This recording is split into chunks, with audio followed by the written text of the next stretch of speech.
ಧಾರವಾಡ ಗ್ರಾಮೀಣ ಕ್ಷೇತ್ರ 71ರಲ್ಲಿ ಕಾಂಗ್ರೆಸ್ ಮುಖಂಡ ತವನಪ್ಪ ಅಷ್ಟಗಿಯವರು ಸಾಕಷ್ಟು ಆಕ್ಟಿವ್ ಆಗಿದ್ದಾರೆ.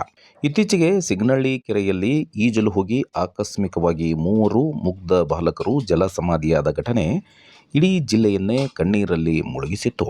ಹೆತ್ತ ಕರುಳನ್ನ ಕಳೆದುಕೊಂಡು ದಿಕ್ಕು ತೋಚದೆ ಕತ್ತಲಲ್ಲಿ ಮುಳುಗಿದ್ದ ಆ ಬಡ ಕುಟುಂಬಗಳ ಆಕ್ರಂದನ ಯಾರಿಗಾದರೂ ಮರುಕ ಹುಟ್ಟಿಸುವಂತಿತ್ತು. ಈ ತೀವ್ರ ಹೆತ್ತವರ ಒಡಲ ಬೇಗುದಿಗೆ ಮಿಡಿದ ತವನಪ್ಪ ಅಷ್ಟಗಿಯವರು ತಕ್ಷಣವೇ ಆಯಾ ಗ್ರಾಮಗಳಿಗೆ ಭೇಟಿ ನೀಡಿ ಮೃತರ ಕುಟುಂಬಸ್ಥರನ್ನು ಭೇಟಿಯಾದರು. ಕಣ್ಣೀರು ಹಾಕುತ್ತಿದ್ದ ತಾಯಂದಿರನ್ನ, ಮಗನನ್ನು ಕಳೆದುಕೊಂಡು ದಿಕ್ಕೆಟ್ಟಿದ್ದ ತಂದೆಯವರನ್ನ ಅಪ್ಪಿ ಹಿಡಿದು ಸಾಂತ್ವನ ಹೇಳಿದರು. ನಿಮ್ಮ ಮಗನಾಗಿ ನಾನು ಸದಾ ನಿಮ್ಮ ಜೊತೆಗಿರುತ್ತೇನೆ ಎಂದು ಧೈರ್ಯ ತುಂಬಿದ್ದಾರೆ. ಕೇವಲ ಬಾಯಿ ಮಾತಿಗೆ ಸಾಂತ್ವನಕ್ಕೆ ಸೀಮಿತವಾಗದ ಅಷ್ಟಗಿಯವರು ಮೃತಪಟ್ಟ 3 ಬಾಲಕರ ಬಡ ಕುಟುಂಬಗಳಿಗೆ ತಲಾ 50,000 ರೂಪಾಯಿಗಳ ವೈಯಕ್ತಿಕ ಆರ್ಥಿಕ ಸಹಾಯಹಸ್ತ ಚಾಚಿದ್ದಲ್ಲದೆ, ಮನೆಯ ದೀಪ ಆರಿ ಹೋದಾಗ ಆ ಕುಟುಂಬ ಅನುಭವಿಸುವ ನರಕ ಯಾತನೆಗೆ ಯಾವುದೂ ಸಾಟಿಯಿಲ್ಲ.